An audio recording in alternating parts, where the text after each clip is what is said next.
আজ আমি তোমাদের সঙ্গে শেয়ার করব এমন একটা রান্না যেটা আমি প্রথম খেয়েছিলাম আমার মাসির বাড়িতে। তাই আমি বলছি, যারা পনির খেতে একদম পছন্দ করো না তারা একবার এই রেসিপিটা বাড়িতে বানিয়ে দেখতে পারো। গ্যারেন্টি দিচ্ছি তোমাদেরও জিভে জল এনে দেবে এই রেসিপিটি। তাই আজকের রান্নার হিরো হলো পনির। হ্যাঁ, আজ আমরা বানিয়ে নেব একটা সাদা শান্ত কিন্তু রাজকীয় রান্না, পনির রেজালা। তাহলে চলো দেখে নিই কী করে বানাবো আজকের রেসিপি পনির রেজালা। নমস্কার বন্ধুরা, তোমাদের প্রিয় কুকিং চ্যানেল শ্বেতাস রান্নাবাটিতে তোমাদের আবারও স্বাগত জানাচ্ছি।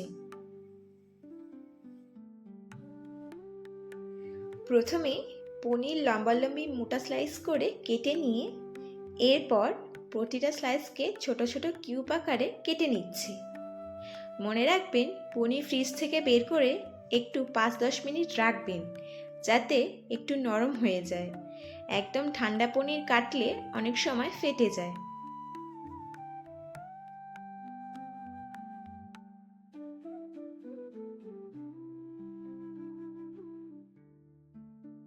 এবার আমরা পনির ম্যারিনেট করব খুব সাধারণ কিছু উপকরণ দিয়ে, যেমন বাটা, লবণ আর কালো মরিচ। প্রথমে একটা বাটিতে পনিরের টুকরোগুলো নিয়ে তাতে একে একে দিয়ে দেব কালো মরিচের গুঁড়ো, তারপর পরিমাণ মতো লবণ, আর শেষে দেব বাটার। এইটা পনিরে একদম মজাদার ফ্লেভার এনে দেবে। এখন এই পুরো মিশ্রণটা ভালো করে পনিরের উপর মাখিয়ে দেব, যাতে করে পনিরগুলো পুরোপুরি বাটার, লবণ আর মরিচের মিশ্রণে ডুবিয়ে থাকে। একটি মিক্সির বাটি নিয়ে নিচ্ছি, তাতে কিছুটা পেঁয়াজ, আদা, কয়েক কোয়া রসুন আর কয়েকটা কাঁচা লঙ্কা দিয়ে একটা মিহি পেস্ট বানিয়ে নেব।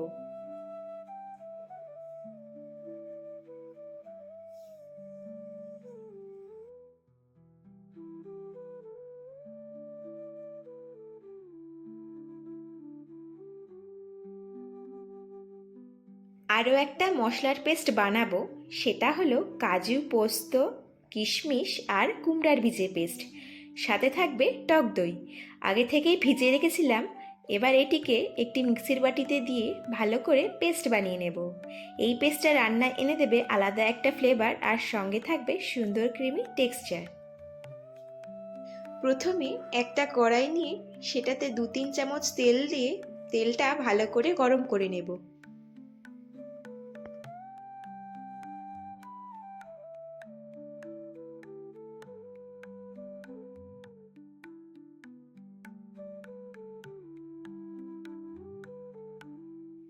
তেল গরম হয়ে গেলে আগে থেকে ম্যারিনেট করে রাখা পনিরগুলো একটা একটা করে দিয়ে মিডিয়াম ফ্লেমে ভাজতে থাকবো, যাতে নিচে একটা সুন্দর গোল্ডেন রং ধরে।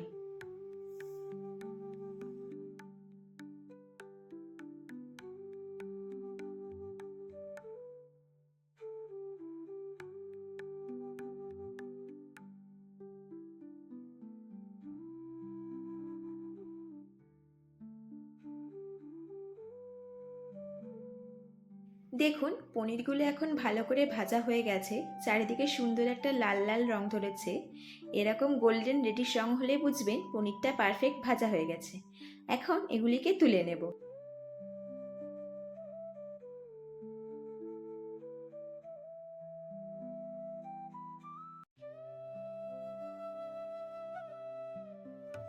একই তেলে কিছু গোটা গরম মশলা দিয়ে দেব, যেমন জিরে, দারচিনি, এলাচ, লবঙ্গ, শুকনো লঙ্কা। এগুলি দিয়ে মশলাগুলিকে ধীরে ধীরে ভাজবো যতক্ষণ না এটার থেকে একটা সুন্দর গন্ধ আসতে শুরু করে। এই গন্ধটা এলে বুঝতে হবে মশলা ভাজা হয়ে গিয়েছে। তখন বেটে রাখা পেঁয়াজের পেস্টটা অ্যাড করে দেব, আর ভালোভাবে নাড়িয়ে চাড়িয়ে নেব যাতে মশলাগুলো ভালোভাবে ভাজা হয়।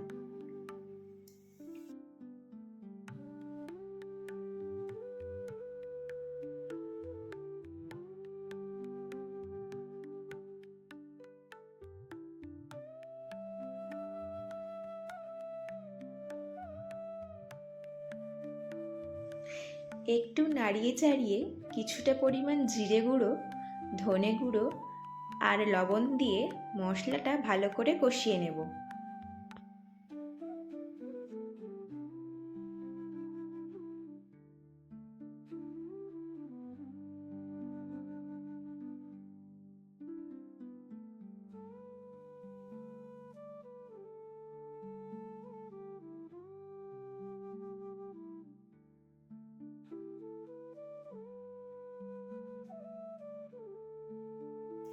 মশলাটা ভাজা হয়ে গেলে কাজু পোস্তর পেস্টটা অ্যাড করে দেব আর মিক্সিতে আরও একটু জল দিয়ে কড়াইতে দিয়ে দেব।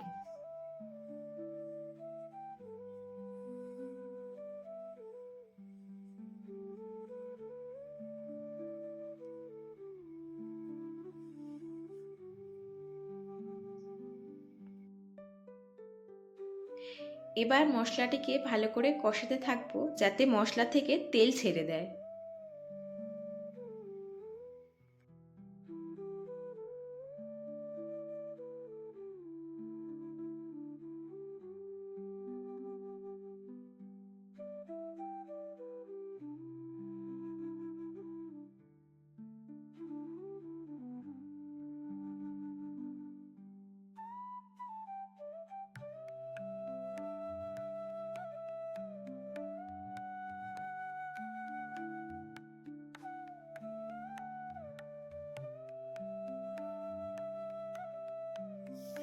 যখন মশলা থেকে তেল ছেড়ে দেবে তখন কিছুটা জল অ্যাড করে দেব।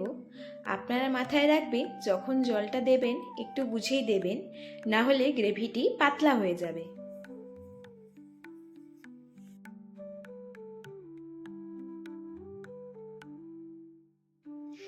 এবার ভাজা করে রাখা পনিরগুলো আমরা গ্রেভির মধ্যে দিয়ে দেব। একটু ভালো করে নেড়ে মিক্স করে নেব যাতে মশলাটা পনিরের সাথে মিশে যায়।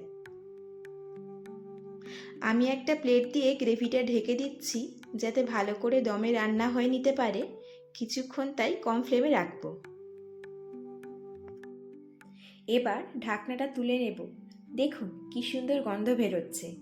এখন 1 চিমটে গরম মশলা ছড়িয়ে দিচ্ছি।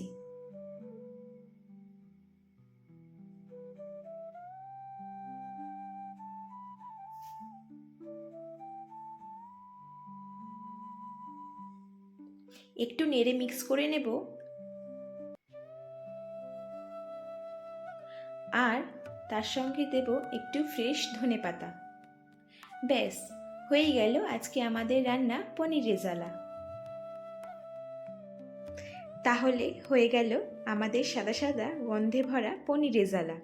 খুব ইজি একটা রেসিপি, কিন্তু টেস্ট দারুণ রিচ। পরোটা, নান বা বাসমতি ভাতের সঙ্গে খেতে একদম পারফেক্ট। যদি ভিডিওটা ভালো লাগে তাহলে একটা লাইক দিতে ভুলবেন না, আর চ্যানেলটা সাবস্ক্রাইব করে নেবেন। কমেন্ট করে জানাবেন কেমন লাগলো আর কোন রেসিপি দেখতে চান। ভালো থাকুন, রান্না করে খুশি থাকুন। দেখা হবে নতুন রেসিপি নিয়ে তাড়াতাড়ি।